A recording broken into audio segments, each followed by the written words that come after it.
Ayo, what is up everyone? It is the Alpha J of the Alpha J Show, and this series was long overdue to be talked about on my channel. And what better than to talk about one of the best TV movies to come out of Cartoon Network at the time. To those of you who don't know, this is the series finale of Ed, Edd n Eddy. It was originally announced around 2006 or 2007, depending on your definition of announced. In 2006, a 90-minute special was announced, but in 2007, the actual title of this project was announced. They spent around 3 years working on this movie. Fun fact, did you know that the creator of Ed, Edd n Eddy hinted that the series finale would reveal what is under Double D's hat? Spoiler alert, it does not. So A.k.a. Cartoon, Warner Brothers, and Cartoon Network created this 90-minute or so special, which was a great success according to many sources. Not only did the special receive double-digit ratings, the special was well received in nearly every demographic. Originally, I was going to talk about this after the 50th special, but certain things came up, certain surgical procedures, college exams, and I had to push it back. And originally, I was going to talk about the Christmas Jingle Jangle, but since it's not Christmas anymore, and even if it was, I would have had to rush it, I decided to switch over to the big picture story. I'd rather put out what I think is quality than to make a date that comes back in 365 days. There is always next year, and I promise I am making the efforts to plan all of this out. And I'll go into more depth about that in a future video that's coming up really soon. But back to the subject, this series is one of my favorite of all time. I really love this show, and I personally do not think that there's really any bad episode. Because I'm not one to look out for something bad and then therefore hate the show for it. I do acknowledge that there are bad qualities to some episodes, which make them not good, but I don't personally dislike them because of it. Let's get into the Ed, Edd n Eddy big picture show. The show starts out all quiet. Everyone seems to be gone. They make it clear that the entire cul-de-sac has been ran out, or at least in hiding. This goes on until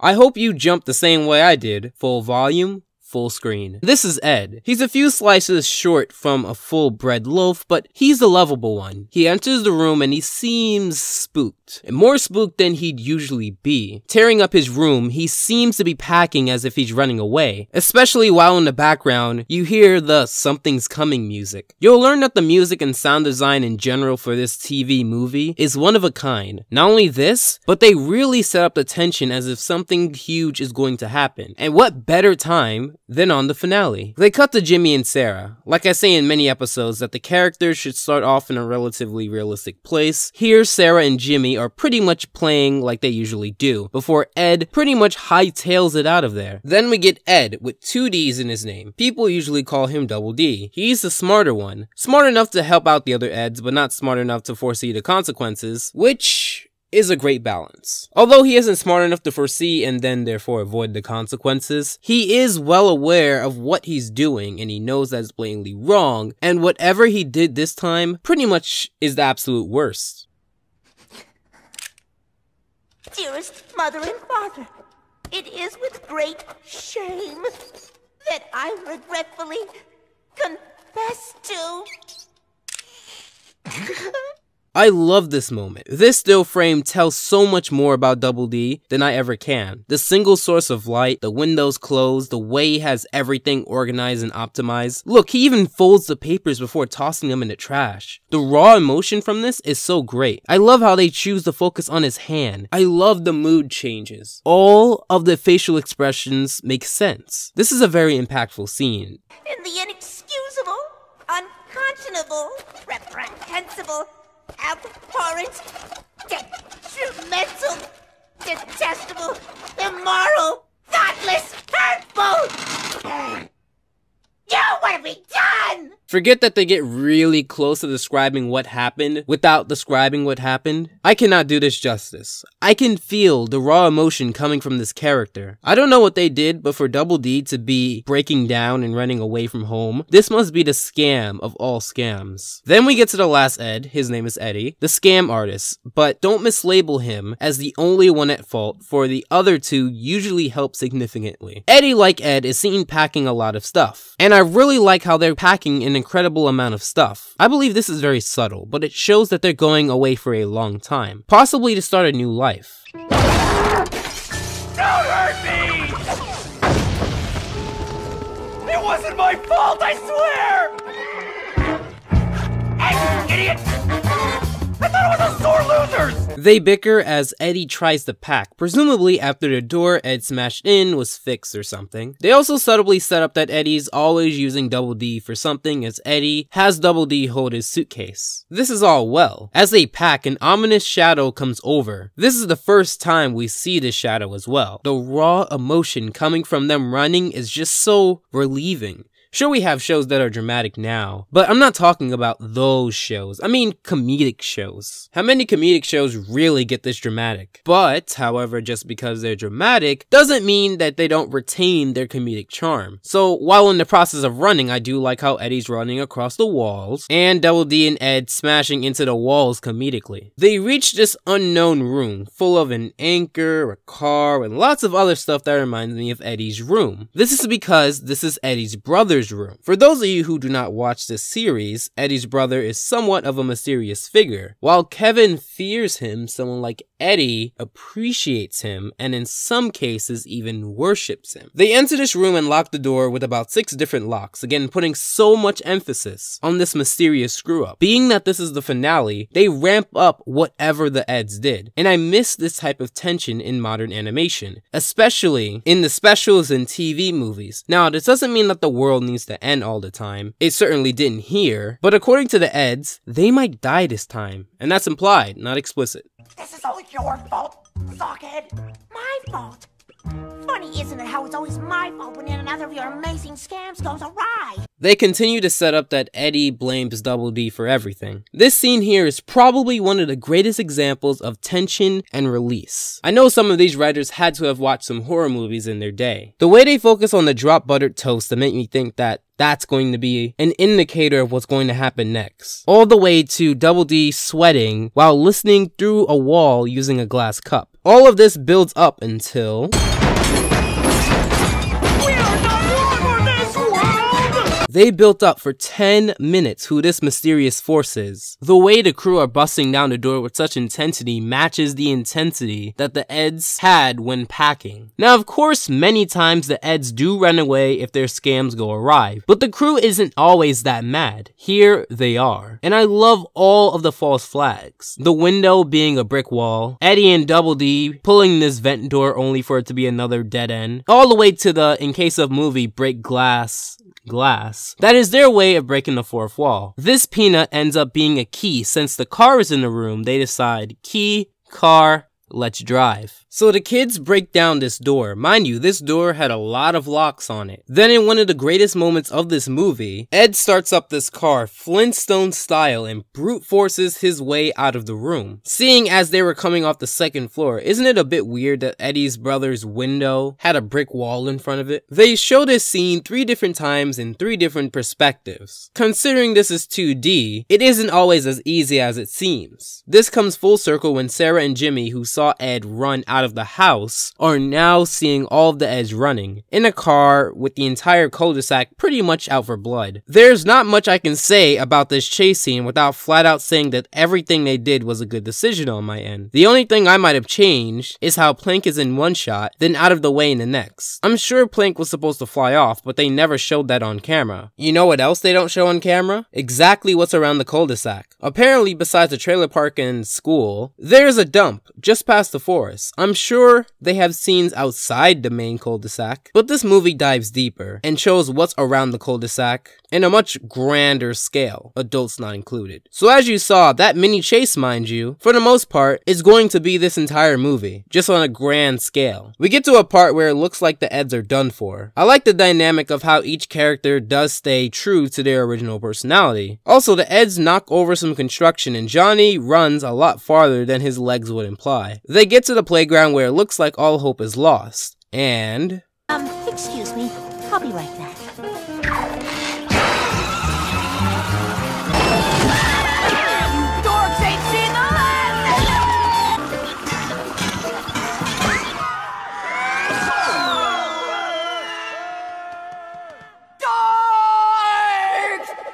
Didn't Jimmy Neutron do this before? I feel as though there's some scientific explanation for this. So Kevin, Rolf, Naz, and Johnny all miss clobbering the Eds, despite getting so close to getting their hits in. In the process, Jimmy and Sarah follow, apparently making a picnic. Their roles are needed in the future, so it seems as though they'll be stuck in this desert-looking place. And that is only the beginning.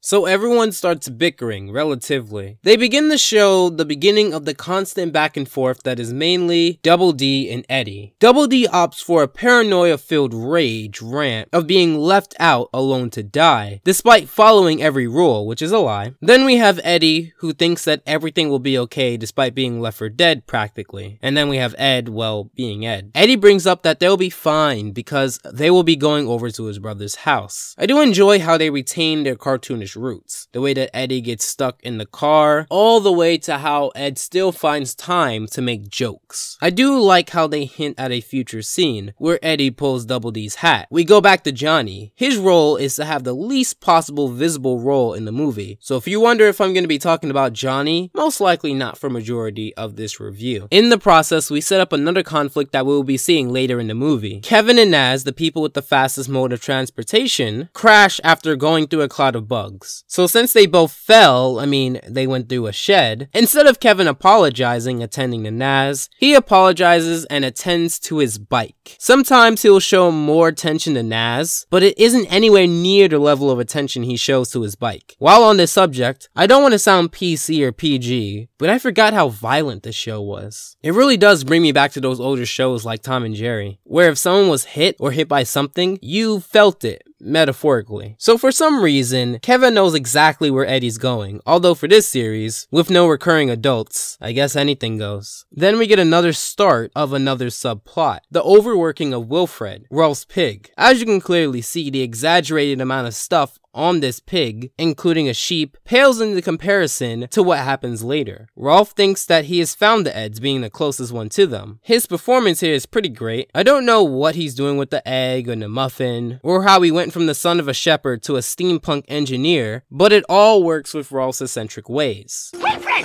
has your think box collapsed? Do not eat roast tell-all! Back, I say!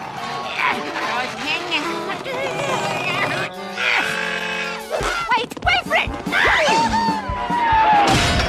This is the first part of many problems between Rolf and Wilfred. We then get to the next part of this saga, of the Eds having this big journey. In the process, Double D is still trying to play it by the rules. At this point, this does get stale. For someone as smart as Double D, he should know that at this point, there is no more rules. Ed and Eddy have been okay with this level of independence, yet Double D is still at the same paranoia as when they started. As someone with intelligence, he should know this by now. So Eddy drops the bomb when Double D inquires, when are we going to arrive at his brother's sanctuary? And this entire time, Eddy wanted Double D to find it, which is why he's been leading the group, obviously. Double D is reasonably concerned. Eddy pulls out this. This is a postcard that Eddy's brother sent out one time. Remember this. So while Double D tries to find anything on that postcard so they can trace it back to someplace, Eddy has to take it back. It is that short-sighted thinking that will drive a wedge into their friendship later on. Double D then tries to put everything everything together that he knows about Eddy's brother. I'd like to say that at this moment, Eddy becomes more of a hindrance than a helping hand, and Ed is perfectly fine not being either. They come to the conclusion that Eddy's brother might have worked at the Gag Factory. On the other side of this giant journey, you have Sarah and Jimmy, purely bystanders in this entire situation, who had time to prepare a picnic, laugh, and frolic around. Take note on how Sarah goes one way and Jimmy goes the other. This fatal misstep causes Jimmy to be thrown into the canker's yard. Back off, Marie! Baby's mine! I just wanted to see Eddie get clobbered! The Canker sisters are usually a nuisance, to this degree. I do appreciate how Sarah does stand up for Jimmy, despite being outnumbered and not winning in the end. She is portrayed as strong in comparison to her brother and many other people in the cul-de-sac. But here, she is portrayed as brave but vulnerable. I'm not sure how Jimmy here wasn't just able to hermit crab his way over to Sarah, but he pretty much ends up spilling the beans to the Canker sisters on how the Eds pretty much are in hot water. So this is the way that the Canker sisters pretty much get involved. They do end up taking Sarah and Jimmy before this scene is over. And I do like how the scenes are ending by fading to black. It does bring up the theatrical elements, especially for such a long piece of media. So we get more scenes of Double D pretty much doing all of the work and the other two monkeying around. Then we get one of the most notable scenes of the movie. There are a few of them, and this one doesn't really need to be explained too much. It's all fun and games, but merrymaking nearly cost us this sextant. The what? I missed that. What's it called? It's called a sextant, an astronomical instrument used to... Again, sorry, I missed it. What's it called? It's commonly known as a sextant, Eddie. Oh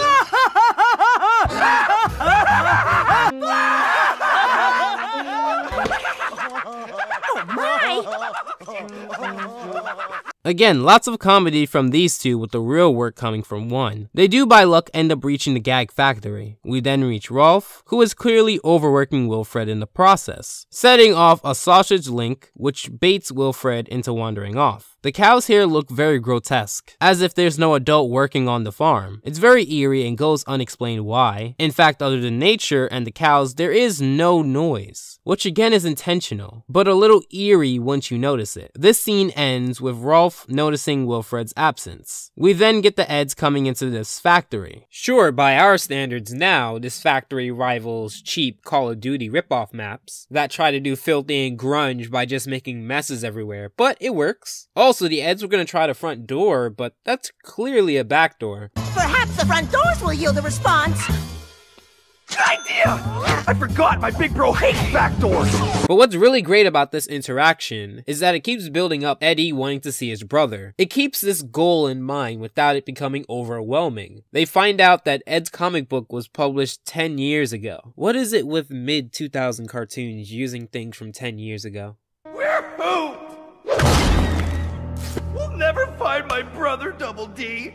They also make sure to have the characters have doubt. This is something they really haven't done in any other episode, so here, having them being self-aware of how difficult this will be is a great touch. In fact, having each character have a different intention seems like a lost art in modern cartoons. I wouldn't go as far as to say as every cartoon now seems to miss the idea of different characters having different opinions, but I would say majority of them do not really do as good as it's done here. Double D becomes every 90s West Coast rap album cover you've ever seen, and find the files for the Gag Factory, which is pretty much dust. They continue like they did before, making Double D the butt of their jokes, like with the sexton joke. This time, it involves a pretty cool fake death prank and exploding jelly bean bottles. I also want to say again that the composition is amazing and feels very suited towards this movie. Kevin and Naz somehow end up near the Gag Factory, which again, I'll hand wave. It isn't much of a big deal. The next scene begins with Wilfred, who the last time we saw was in lust after a string of sausages, and is now in a bush, eating them. Stay back or you will make roast you! This altercation seems to come at a climax as Wilfred flat out attacks Rolf. Not even joking. This scene isn't the most gruesome, definitely not the most violent, but it is the most aggressive. Rolf has overworked this pig, and I really like how the subplots actually have some value and variety. And this most likely has continuity because Wilfred has been seen before the movie. Rolf can be very prideful at times, and his anger could have very well blinded him. It solidifies Wilfred as a character, and not a flat device used to further Rolf's plot. I don't want to spoil the following, but this scene with Rolf in the helmet should be in every class of slapstick humor. So we come back to the Eds, and by Eds I mean Eddy and Ed, who are looking for Double D in this forest that is barren of any true animal life. Just really jarring when you see it that way. At least we get the cows from earlier. They stretch out this scene, which could have been 1 minute into 4 minutes. Lots of Ed and Eddy laughing, looking around, stopping for many frames. Finally, they look off to find Double D. After making him explode out of the Gag Factory, they end up finding Double D, and you see how he's holding onto his hat instead of either A, holding onto the rock, or B, letting the hat go and fall. There's a reason for that I don't want to give away. I also want to note a few things. One, although the Eds, minus Double D, are a bit obnoxious and careless towards Double D obviously, it doesn't seem to come from malice. They don't seem to be doing the wrong thing because they find joy from it. I believe it comes from incompetence because they don't really sit on laughing at Double D for a long time, a few hundred feet from his death in this particular case. In fact, they help him quite quickly. 2, small nitpick, but why have Eddy yelling if his mouth is clearly closed and his appearance looks dazed? And 3, I like the small touch of having the treasure chest being under the water. Small stuff like that sometimes doesn't really seem to be in modern cartoons. At least some of them, by the way. So after saving Double D, Eddy claims that his brother is a whaler, on top of working at the Gag Factory and having a peg leg, on top of everything else that he said about him. Now they end up going in the direction of the river towards the ocean. The next scene begins with Jimmy and Sarah being the engine that makes the Kinker's machine move. Jimmy seems to be broken down before Sarah comes up with a plan. She decides to suck up to the Kinkers by complimenting Lee's toenails, which I don't need to see again. And I guess they see Sarah as this sort of young potential prototype that can easily be converted. This ends up backfiring in a very entertaining way. Sarah uses the paint that Lee apparently uses to paint her feet to bash her hand. The slapstick here works very well. It does remind me a lot of how Tom and Jerry does it. It's better to choose a reference that we all remember today, I guess. It also helps that in the background, it looks like they're near the same place that Rolf was, and I guess the Eds were before Rolf. So now Jimmy and Sarah are on the loose. Rolf and Wilfred are split up. Johnny went off into the deep end. The Kinkers are in trouble. Naz and Kevin are nearing the Gag Factory, and the Eds are traveling down the river towards Sanctuary. I wonder what happens next.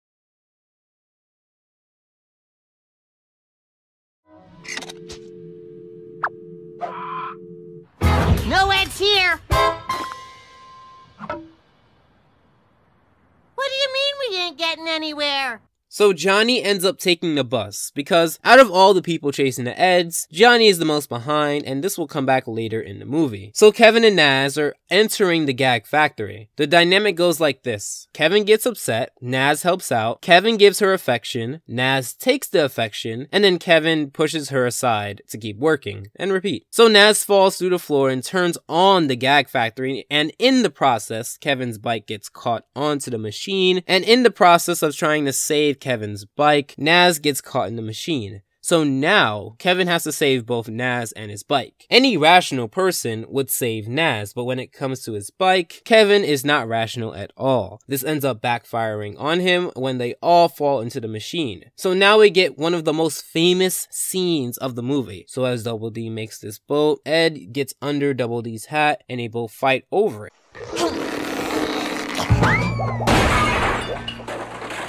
My eyes! They're burning! Will you stop that?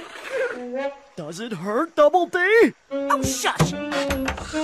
I won't say too much here because I plan to do an extra discussion on the movie so that this video isn't too long, but there is multiple theories floating around based off of how Eddy acted and what Ed said. So then we get back to the Kanker sisters and Sarah and Jimmy. The Kankers are looking for the runaway duo, and the camera pans up to where the duo is hiding. The tension is pretty high as a bug crawls onto Jimmy. So Sarah flicks it in a direction that the Kanker sisters use as a hint as to where Sarah and Jimmy might have went.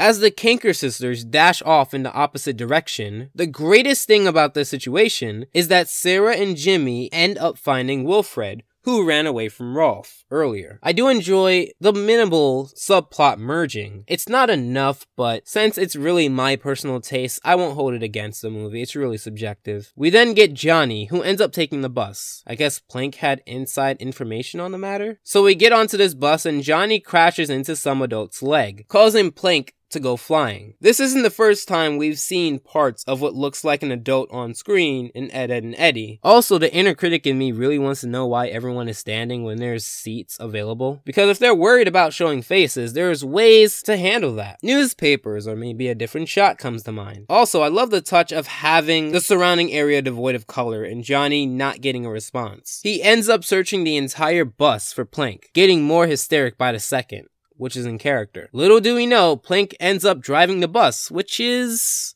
weird. Did he get rid of the driver? Did the driver ever exist? It doesn't really seem like a complete plot point.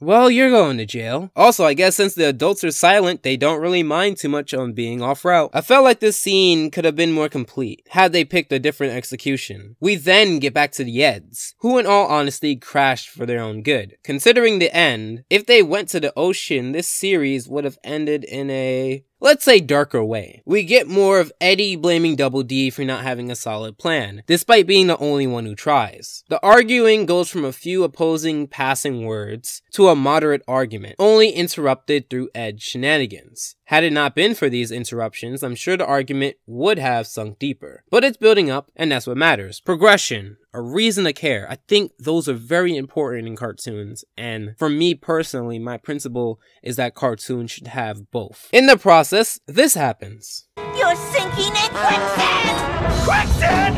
Hey! We're done for! We are so immature!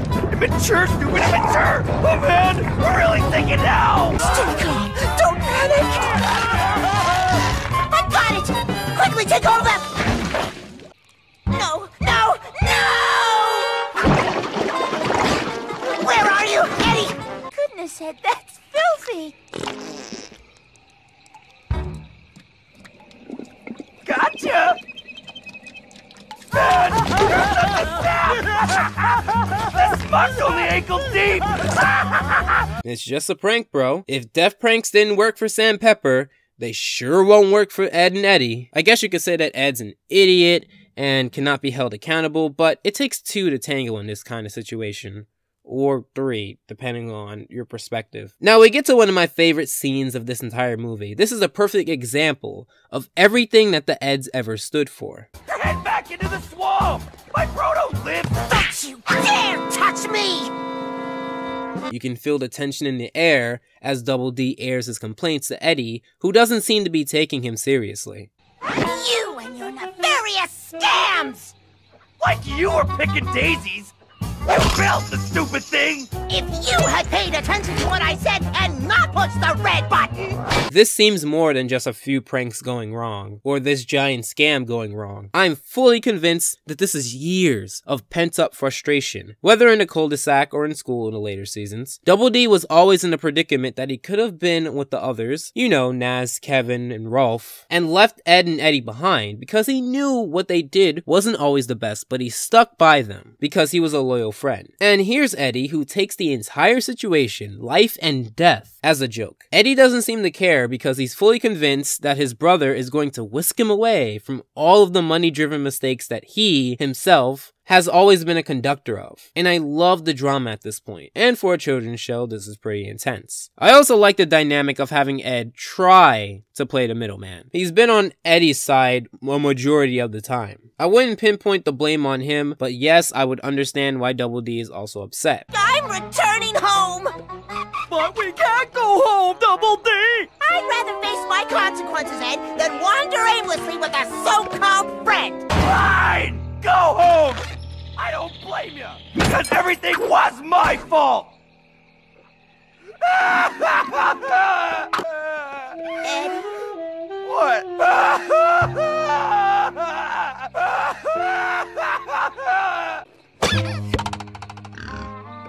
Gotcha! I cannot do this justice. I love this scene. I don't have as much time to go into exactly why, without adding too much time to this review than I would like. So this is another key scene that I will leave to the extra discussion, which will be coming out soon, and will be in the card once it's out. So we get back to Kevin and Naz. I guess we find out that the machine inside the factory somehow led to the swamp. Just like the Johnny thing, this movie is grasping for straws at certain points. They play up the scene of Naz and Kevin getting close, just so that Kevin can drop the ball and focus on his bike, which is the reason why they end up here in the first place. We all know that he's irrational, and if this concept was done in a show that didn't understand progression, this entire thing with Kevin and Naz would have just been the same scene over and over. Fortunately, it's not. So Naz slaps Kevin for caring more about the bike. He still does not understand. So she explicitly tells Kevin that it's cold and it's getting late. Speaking of that, either this pipe from the factory goes straight into the sewer / swamp, which is weird, or something happened off camera. Naz is extremely pissed because of Kevin's favoritism towards his bike. But as soon as Kevin starts favoring Naz, long story short, he messes it up again, causing Naz to throw Kevin's bike into the swamp. They use cat purrs when Kevin and Naz are together, and again, subtle, but Ed and Eddy is known for its sound effects. While Kevin is rescuing his bike, Naz gets kidnapped.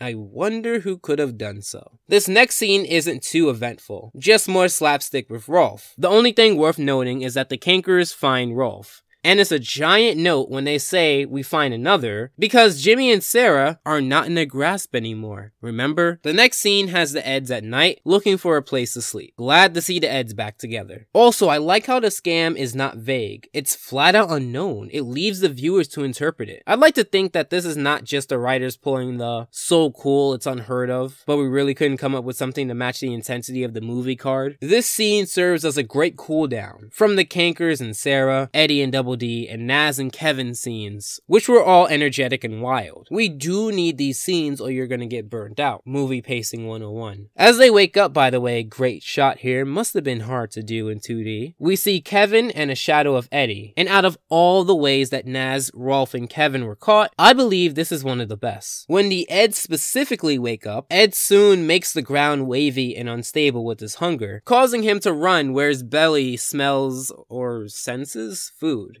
Ed, and some bacon! Stop!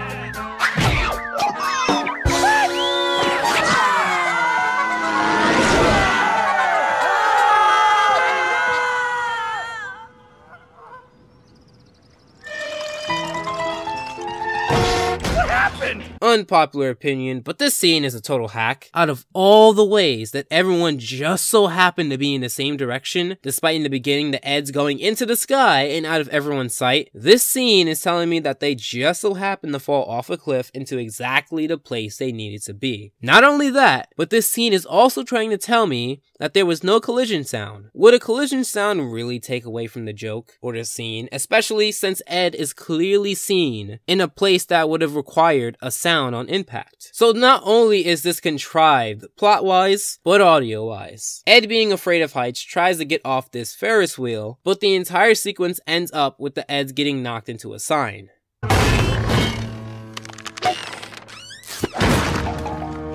I'm really starting to hate slapstick.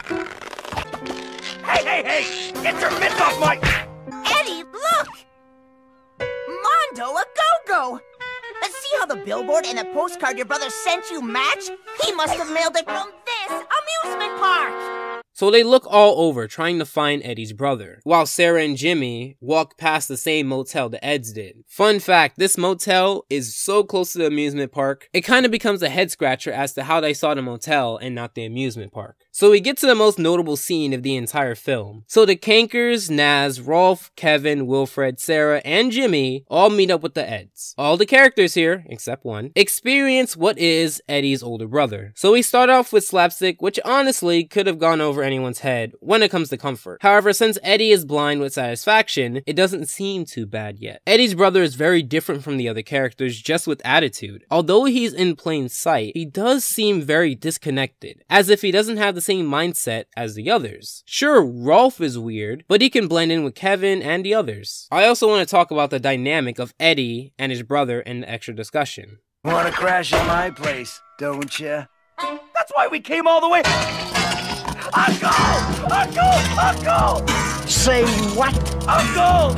Uncle! Uncle! So at this point, something has to seem different, because Eddy wouldn't take this from any other kid, yet here he is, clear as day, being not only embarrassed, but still positive towards his aggressor. Double D, the smarter one, sees that things aren't going well. So now you'd have to be dumber than Ed to not see what's going on. Eddy's brother is not exactly how Eddy says he is. I'm sure Eddy's brother is not exactly how Eddy would like to think he is, but I have a theory that Eddy's brother is exactly how Eddy remembers him to be. But since he was never there to give his true colors, Eddy would never have to confirm that. Give it up!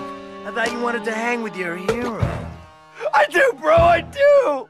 So the entire cul-de-sac comes together and stands up for Eddy, the guy that spent the entire day, really the whole series, but the entire day avoiding, loathing, hating, and now chasing after. They sense a common threat and thought that even Eddy isn't this bad. I also do like the gag of Rolf throwing Kevin in to save Eddy from his brother. So as Eddy clutches onto the door, Ed takes out a screw and the door goes flying at Eddy's brother, knocking him out senseless. Just the way that he gets knocked out is very eerie and different from any of the other slapstick we've seen in the movie. I made it all up, Double D. Everything about my brother was a lie. When am I gonna learn, Double D? I think you just have, Eddy. Yes. Yes, he did. He sure did. And the others finally accept him. The Kankers also take Eddy's brother. Surely they don't mean any harm. But before all is well, Johnny, the only person who didn't see what happened, takes out the Eds, thinking that he's a hero. So they beat up Johnny, or what I think really happened, the crew took out their aggression on Johnny that was saved for the Eds. Say, let's go to my place. Jawbreakers are on me! We did it, Double D! Everyone loves us! We're finally in, baby! This was the big picture story. Overall, it was a pretty outstanding way to end such a great series that was both loved by many people during its airing, but also near and dear to my childhood. Just like the Jimmy Timmy Power Hour, there is a bit of sloppiness from time to time, but most of the problems were cosmetic, so I can't take off too much for that. The movie captured a sense of dramatic pacing and mastered the art of push and pull tension. The concept of ambiguity was also put to good use, both with the ambiguity of the scam, the mystery of what's under Double D's hat, and the ending in general. All of my previous examples bring up a lot of what ifs. The movie really does make you think. The movie made me care, and I have not seen this show in a very long time. The slapstick felt painful in a good way, and that type of animation is really missing in today's cartoons. Sure, some parts do seem to play a bit too safe for my taste, and the Ferris wheel scene makes very little sense when put into context, but it doesn't take away from what this movie is. So now I'm gonna do my best, worst, favorite, and least favorite characters of both the Eds alone and the rest of the cul-de-sac. Out of all of the Eds, my favorite in this movie is easily Eddy. He went on a journey that had both setbacks and trials that he progressed through, and his dynamic with Double D was gold. Now, my worst doesn't mean bad. It just means the least out of the three. For the record, no character was bad. Some average, but we'll get to that when we get to that. So the worst Ed out of them all is Ed. Now, he played his role well as the middle guy, but that's pretty much half of his character in the movie, to be the guy who helps out both sides, and that's not bad. It's just that the dynamic of Eddy and Double D stood out more. The best performance, however, has to go to Double D. I give major props to the writers, animators, storyboarders, and voice actor, because Double D was spot on for virtually all parts of the movie. Some scenes are memorable because of the performance of Double D. The worst performance, however, which isn't bad, is Ed again, for pretty much the reasons I said before. But don't misinterpret this, I still consider Ed to be great. Just the worst out of the 3 Eds. Now, out of all the characters in the cul-de-sac combined, my top 3 favorite besides the Eds were Rolf, Naz, and Eddy's brother. Rolf and his journey with Wilfred, while still a bit unsolved, was very funny and had a lot of slapstick. I'd also like to think that this whole conflict humbled him in a way. Naz because in a way she's always been the girl, so to speak, that everyone liked, but her role expanded beyond that. And also Eddy's brother because he was just a very interesting character at the end. My least favorite of the bunch would have to be Johnny, Plink, and any of the Kinker sisters. Let's pull one out of the hat here.